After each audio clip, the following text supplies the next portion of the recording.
Goalkeepers, Paul with Christian from keeperstop.com today to talk about the top myths in goalkeeping. Goalkeeping can be a lonely, unforgiving position, and this is only taken on by a few brave souls that can deal with the mental and physical pressures of the game. We wanted to disparage some of those myths, those ridiculous myths that we hear as coaches and have heard as players, to encourage the best and the brightest in goalkeeping. Number one, our goalkeepers are crazy. Hate it. I'm not crazy. I'm passionate. I want this show to go very well, and if you don't do what you're supposed to do, there's going to be consequences. Okay, mate. All right. We can get through this. Goalkeepers are not crazy. They're passionate. If you're banging goalposts, if you're kicking things, you may need to talk to somebody about that. But we have to exude calmness and confidence. That is done in a variety of different ways. Training, accepting the fact that, mistakes are inevitable. That part of the game. Yeah, they're part of the game and they're going to happen. And so for us, the goalkeeper crazy aspect is not something that's true. It's something that we all have to work on. We actually have to be the most focused. There is a lot of physical and mental pressure. We have to deal with our own mistakes from kickoff to the final whistle. But we also have to deal with 10 other people in front of us if we're talking about our team. And forget about the movements of the other players. So the amount of focus that we need for us to be at our best, to concentrate, to perform what we need to do. It's just there's a lot on us at any given time. So for me, goalkeepers are not crazy. What we have to be is that we have to be calm, cool, collected. We have to be leaders. We have to bring people together as opposed to being divisive and pointing fingers and blaming people. You know, there are times when I think that field players need to be accountable for things. I mean, Peter Schmeichel had made a living on being passionate, being that Great Dane out there that kept everybody accountable. There are other greats out there that I'm sure that we all can mention that were passionate and made sure that everybody knew what they're supposed to do. But that's not being crazy. Again, I think there's a fine line. A good coach that I had was always, rather than, pointing your finger, give them 5 to help them up. And that's what that goalkeeper is that servant leader. Because again, they have to be that steadfast figure on the field. Absolutely. I think there's a fine line between passion and crazy goalkeeping. And I think that a lot of people don't see the difference between the line, and that's where we come in to explain these things. All right. So number 2, goalkeepers are not good with their feet. Completely untrue. Totally and utterly untrue. Today's game is a possession-based soccer game, and maybe 20, 30, 40 years ago it used to just be kick and run, goalkeeper lumps the ball as far up the field as possible, and the whole 11 from my side of the field and the 11 on their side of the field all push up with the ball. It's not like that anymore. The likes of the Ajax Academy and Barcelona have made a living out of this tiki-taka style football where the goalkeeper is an integral part of that play, and they have to be good with their feet. The likes of Ederson, Alisson, Ter Stegen from Barcelona, all these lads, they could probably get into a starting 11 in some mid-tier teams. I have no doubt about it. Ederson in particular is fantastic under pressure. When he gets the ball back from one of his defenders and he's being closed down with a high press from one of his forwards, he exudes calmness and confidence, and he passes his way out of the situation. He doesn't just lump it forward and hopes that we're going to win the second ball. And I think that is spreading from the professional game now down into the semi-pro game, the college game, the local leagues. Teams want to become better in possession, and part of that is having the goalkeeper good with their feet. And goalkeeper training these days is changing towards a more, footwork based model. It used to be a lot of high intensity reps, top corner saves, and keeper stop. Our mantra is about, technique and technical goalkeeping, and being good with your feet is part of that. And as I say, more and more goalkeepers now are getting better with the feet, and it's showing in the pro game and it's working its way down. Yeah, I mean, the old style of goalkeeping is this: you're thrown in goal, and your responsibility is just to stop the ball. And as goalkeepers and goalkeeper coaches, again, you're not only the last defender, but you are that first attacker. Yep. You know, you can read 1,000 articles on the effectiveness of punting. It's a 50-50 ball. So majority of the time, 50% or more, that ball comes back to you. So depending on the size of your midfielders or forwards, that may be a disadvantage. So where Ederson or Alisson or Ter Stegen, as you mentioned, you know, Neuer, you know, going back in the 90s, Campos, you know, you have these sweeper keepers that can not only clean up the garbage and be a last defender outside their box, but now they're, you know, playing penetrating passes to targets to start a counterattack or to build an attack. You know, in the youth game, as you mentioned as well, it's, you know, not just punting the ball anymore. It's like for a goal kick, you have to play it outside to their backs, and then pressure is now on them. And that's an important part of the game. So the goalkeeper is not your worst field player anymore. Actually, arguably for me, should be one of your best field players, because you're talking about one of the spine positions: your goalkeeper, your center back, your center mid, and your striker. Yep. Those are your key players, and you want them to have, you know, multifaceted attributes to their game and to the sport of soccer. So for me, foot skills in general, and I was one that started playing when you could pick the ball up. You could pick boot it. Yeah, you could pick it up and put it up, because I was a baseball player. But, you know, in the modern game, I wouldn't have a place.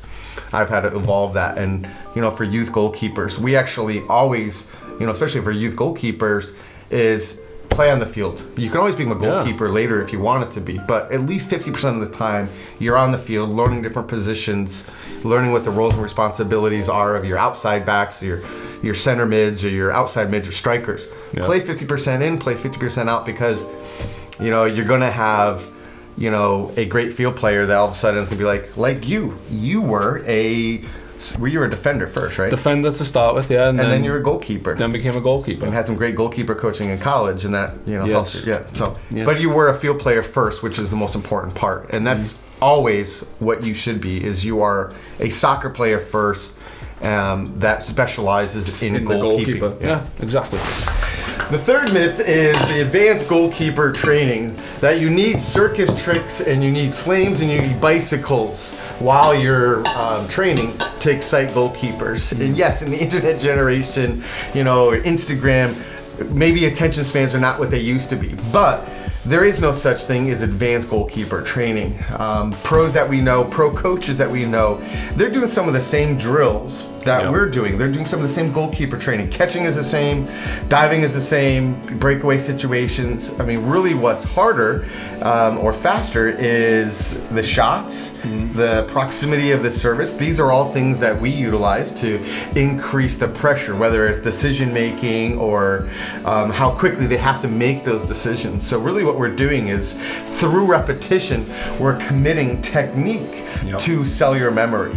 So that advanced goalkeeping training myth is something that we use in marketing to have that exclusivity feel, to excite parents and to excite goalkeepers, when in all actuality what we should be doing is the boring repetition, because that repetition doesn't make perfect. What it does, it makes good technique permanent.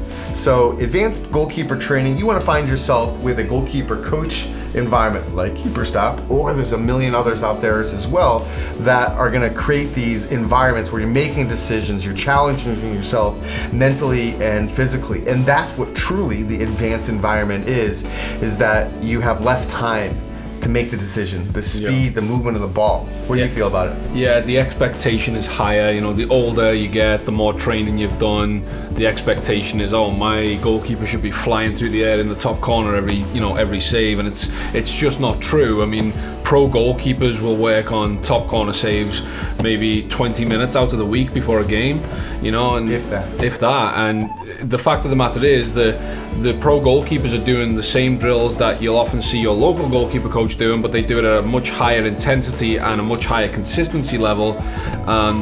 Sometimes we get hung up on the fact that, oh, that's the advanced training, when in fact the training is similar, but the intensity and the speed and the location of the shots is just a lot higher. So yeah, it can be can be muddy waters there, but certainly I am one to say there's no such thing as advanced goalkeeper training. There's professional goalkeeper training. Pro goalkeeper training. Pro goalkeeper training. Practice makes permanent. Number 4, there's nothing the goalkeeper could do. What a load of rubbish. We don't like those terms, do we? We don't like there's nothing the goalkeeper could do. This is something you'll hear during a game, a commentary. You know, one of the commentators is going, oh yeah, there's absolutely nothing the goalkeeper could do there. Oh my word! Well, is there anything Lionel Messi can't do? And there's absolutely nothing that Danny Anthony can do. Not entirely true. There's, you know, sometimes you have to hold your hands up and say that was a great shot. You've put that right in the top corner from 30 yards out at 80 miles an hour. I would struggle to save that. There's no situation where you can say there's nothing I could do. It drives us mad when we see a goalkeeper taking a shot and they just stand there and watch the ball go in the bottom corner or the top corner. That is doing nothing. That's the literal term of it.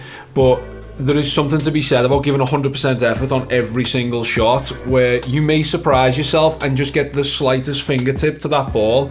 And if you're, 6 yards off your line, when you make that touch with your fingertip, that slight change in direction could divert the ball onto the post or around the post or over the bar. And it's that extra effort where you can do something even though you think you're not going to make the save that makes all the difference. And not only that, it's an attitude thing, isn't it? The goalkeeper coach or your team coach will notice the effort that you're putting in, and even though you may not make the save, you've at least made an attempt. And I think it can give you a boost yourself. It gives the coach a boost, gives the team a boost. And if you make the save, it's like, wow, I had no right to do that, and I've just pulled the perfect upper 90 save out the bag. And that comes from not accepting the term there's nothing the goalkeeper could do. Yeah, it is a mindset, because you're gonna make saves you didn't think you could make because you gave it the effort, you made the decision and you went for it. There is always something we can do, whether it starts in training, whether it's that little extra effort during a game. It's going to pay dividends, either because you're leading by example, or you do get a fingertip on it because you did make that quick decision and you're able to put the ball out of bounds, or you anticipated that through ball and you're able to clear it out before somebody had a chance. So it is a mindset, and there is something we always can do, as you said. Another myth for me is the goalkeeper is not athletic, right? The goalkeeper is the player that's the slowest, is the least skilled, is maybe out of shape, and that's where you put the goalkeeper. I hate to tell you, we are not placeholders. I know you agree with me, we're not placeholders. We are the best suited for the position. The requirements to be a professional or a proficient goalkeeper, so the pros is a whole different level, but to be a proficient goalkeeper, we have unique demands on us. We have unique requirements, not just mentally, but physically. I mean, we have to have agility, balance, coordination. We have to have speed. We have to, be good with assessing spatial awareness, to make saves. I mean, everybody loves these great save videos, but what are they? They are twisting and turning. They are showing the true athleticism of a goalkeeper.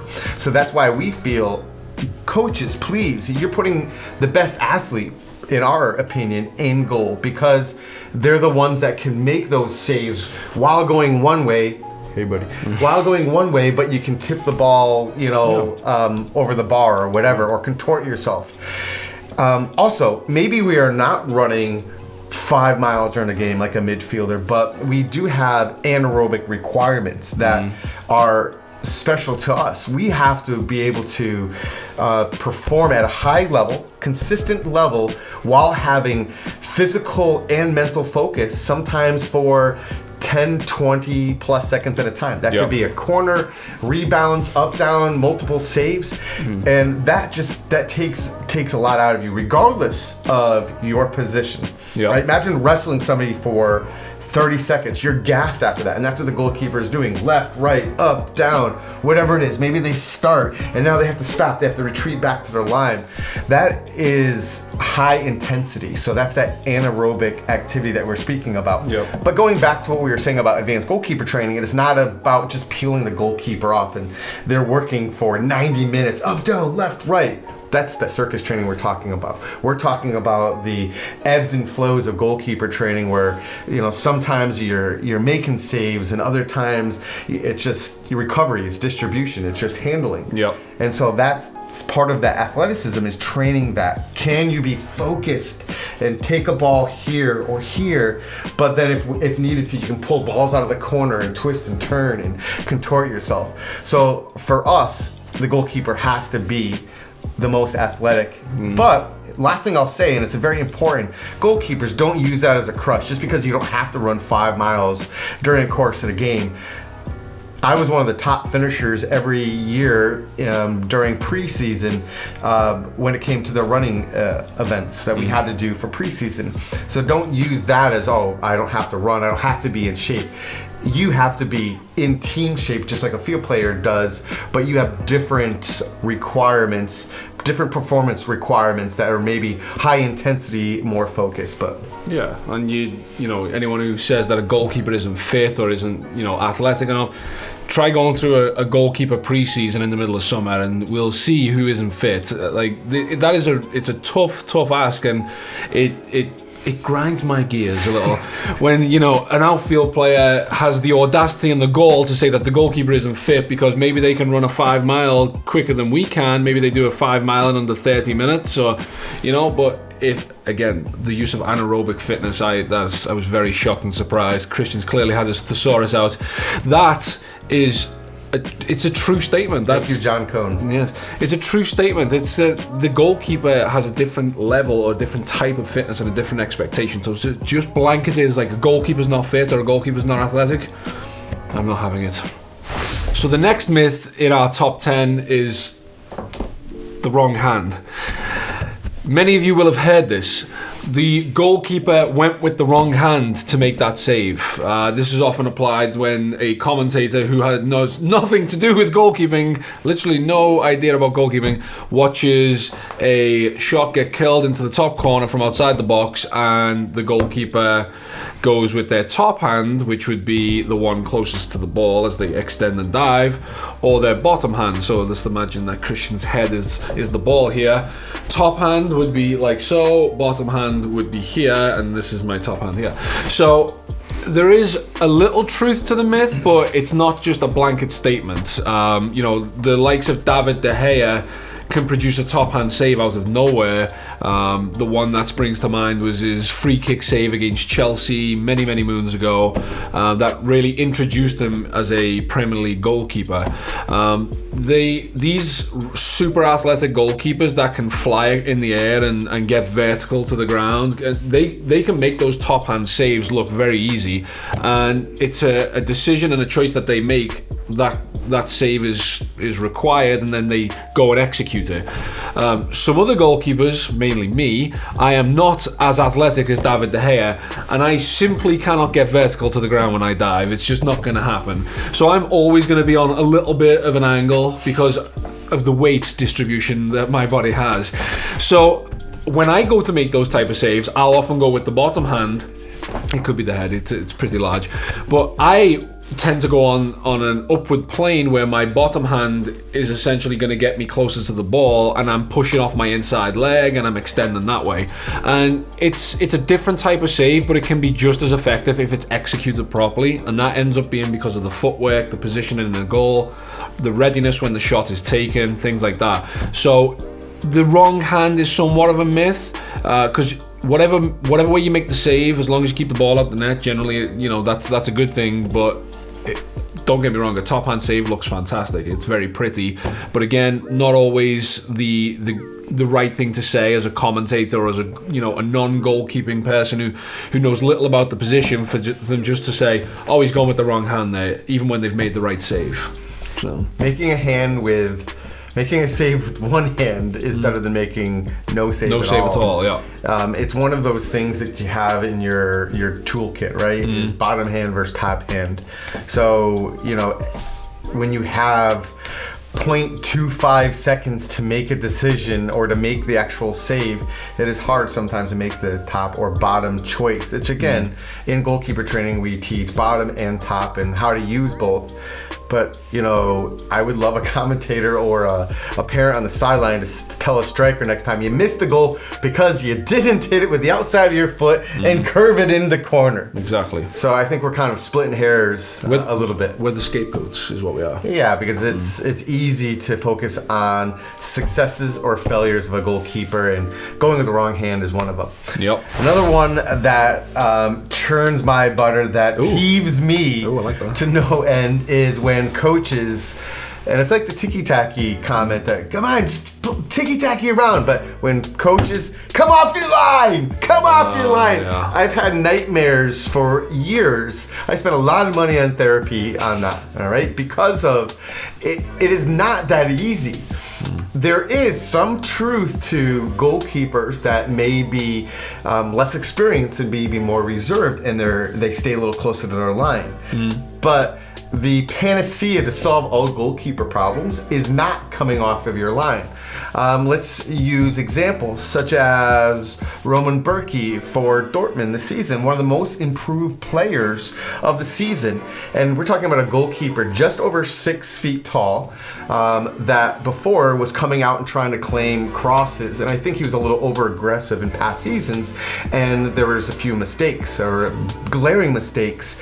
So, but goalkeepers like Bürki, or shorter goalkeepers, or just goalkeepers that know that they have certain restrictions or certain strengths, what they do is they can stay a little closer to the line. So rather than finding themselves in a bad situation and dropping across in a melee of people, when, you know, it's a 50-50 ball at best, stay back, and now maybe they're making a reaction save. Yeah.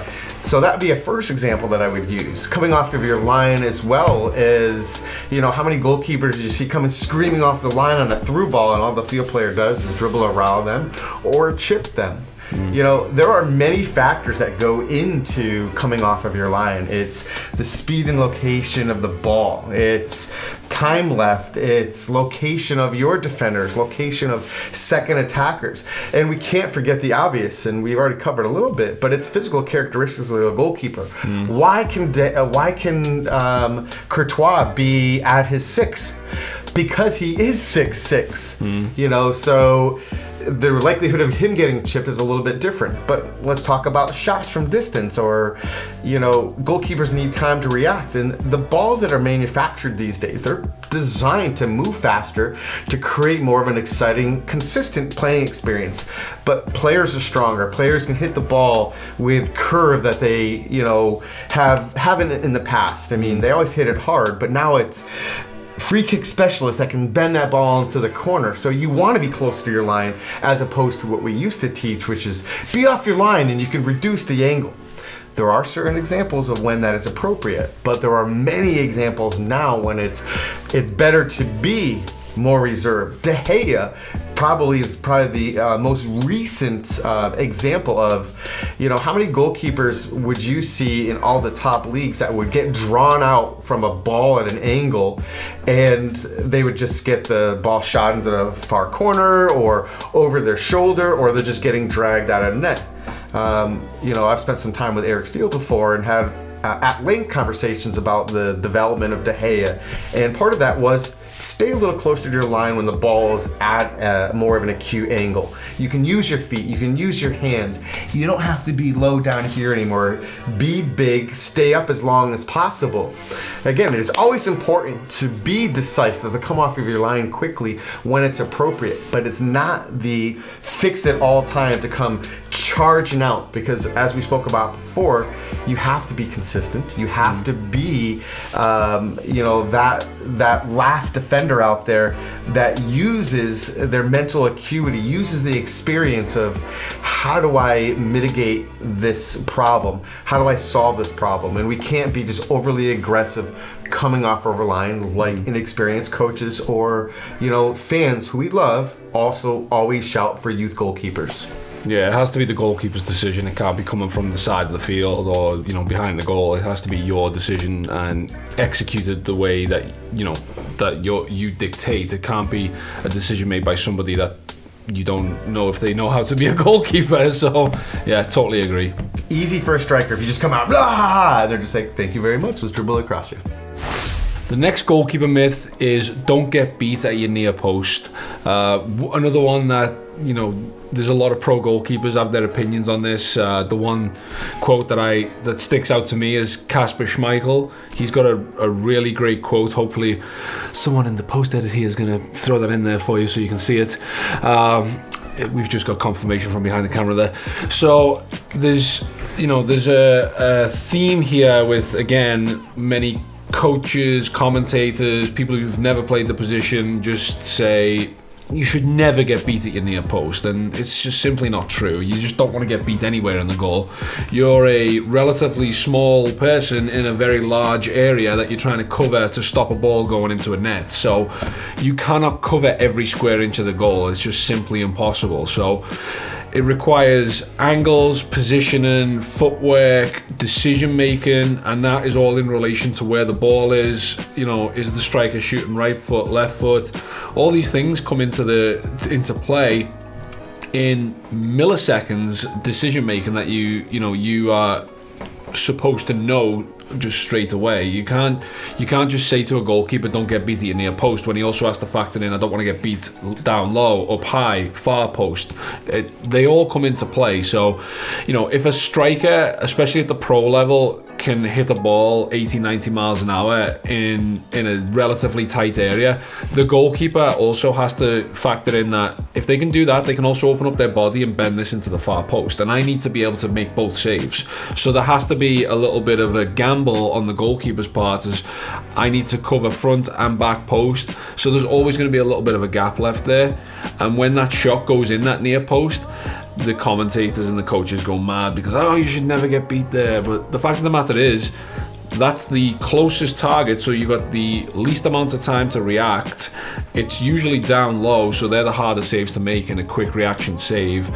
And you're dealing with, again, a decision that has to be made in milliseconds. So it's very easy to say, don't get beat at your near post, or you should never be beaten at your near post. But the fact of the matter is, goalkeepers have more than just their near post to cover. So it annoys me when I hear that, because it's you never want to let the ball go in the net, but whether it goes in the near post or the far post, it's still a goal. I have to try and cover both, so it drives me mad. Angles are angles. From a tight angle or from a tight perspective, you may need to shade over to the near post, just because that is the easiest side, as we were speaking about. But field players are crafty and gifted as well. What are they going to do? They're going to take a slight touch that changes the angle. Every touch that they make, every dribble that they do, it changes the complexity of the situation. It changes what we see. So it goes back to, being brave, being big, getting what you can on the ball, a toe, a fingertip, and it starts with a proper angle, and just favoring that near post is an old mantra, like coming off of your line, that people used to harp on, but not one of our favorites. Youth goalkeepers, we teach, angles are angles, and you make yourself as big as possible. But the reality is you can't cover the whole thing. Mm-hmm. You're not a walrus sitting in goal, so you get what you can on it, as long as you're minimizing what the striker can see. So. Yeah. One of the last myths that really gets me as a goalkeeper, and many others, unfortunately, genetics are not in my favor when it comes to the height category. I am 5'10". There are many 5'10" goalkeepers that have been exceptional, from Conejo to Nick Rimando, who has set the MLS record for shutouts, for saves, for appearances. He's 5'10", and he's been a Real Salt Lake goalkeeper for ages. John Bush, 20-plus year pro at all levels in the MLS. He's somebody who had a long career at 5'10". The average size of goalkeepers in the pro level really hasn't changed in the last 2 decades. You're around 6'3". You have some outliers that are the 6'6", and you have the others that are below 6 feet as well. The average has been 6'3", and that's great. That's the pros. But you have a lot of great goalkeepers at the national team level or the club level that have made a great career for themselves. So you have Matt Ryan, Australia, Ospina, Colombia, Bravo, Chile. Ochoa from Mexico. Yeah, Ochoa from Mexico is the starting goalkeeper for the Mexican national team, one of the best teams in the world, and he's played internationally. So you don't have to be 6'3" to love goalkeeping. Maybe to be Real Madrid's goalkeeper, you need to be 6'6". Barcelona's, you need to be 6'3", or another club, maybe you need to be a little bit taller.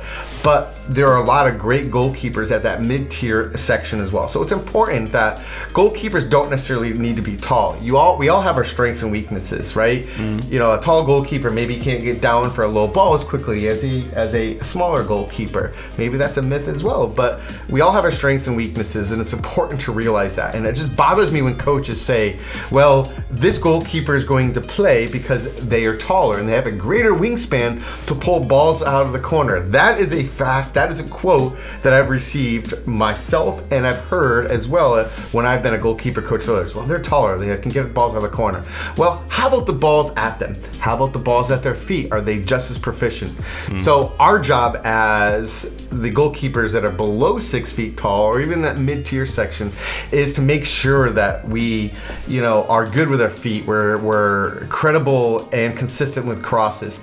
You don't necessarily have to be tall to be a goalkeeper. You can be below 6 feet and still have a good high school, college, youth career, and as we've proven before with Ramondo and Bush and other goalkeepers, Campos, the best sweeper keeper probably of my generation in the 90s, striker first, goalkeeper, he was 5'7". Yeah, some of the local goalkeepers that we know around here, some of the best ones, are below 6 feet. Technique-wise, they're brilliant. Yeah, and it's an old myth that the goalkeeper, you can't be a goalkeeper unless you're 6'2", 6'3". I mean, that's an old school style of thinking, and it's definitely. You see it in the pro levels that a lot of these goalkeepers who are your Courtois or your Petr Cechs who are 6'4" and above, they do have a huge presence about them, but some of the most athletic and some of the most agile goalkeepers are below 6 feet. So it depends what type of game that you want to play. So for me, it's not an issue. I certainly as a coach, I wouldn't be like, you're not playing because you're not 6'2". But a lot of coaches do. Yeah. Fundamentals, consistency. If you're tall, great, but it doesn't. You don't necessarily have to be. We have to be objective regardless of height. I guess that's the message, and it is a myth. For me, all these myths, really what they do is they are misconceptions that I think that derail many goalkeepers. Yeah. If you love goalkeeping, you just do it. You don't give up. You do it. You strive to be number one on whatever team you're on. And I think it comes down to the pressures that we're under, and maybe sometimes we give into them because we come off our line too quickly, or we learn soccer late and we're terrible with our feet. Our job is to prove those misconceptions wrong. We're just like a pitcher, a catcher, a point guard, a quarterback, key positions that there is a physical and mental demand on us. So it is our job to train harder to prove our critics wrong, to prove those myths wrong. We're not crazy. We are passionate, we're focused, we are confident. And that's the point of us doing this myth section today, is to highlight them, debunk them, and to give food for thought for goalkeepers and coaches going forward. And don't forget, most of these myths were created by someone that's probably never even been near a goal, so let alone a goalkeeper. So just keep that in mind. These should not derail you from your love of the goalkeeping position. So anyway, that's it for today. We want to make sure that you're sending in us great saves. We want to see more pictures, more videos. We'd love to see some videos of maybe mistakes so that you and I can help you through the next step of how do we fix that mistake and how can we become better. We'd love to do a whole goalkeeper show on that, where we analyze some of these mistakes and we see if we can fix them. But we love hearing from you. We love our Keeper Stop community. Make sure you follow, subscribe, check out Instagram, Facebook, Twitter, and YouTube, and we'll see you next time.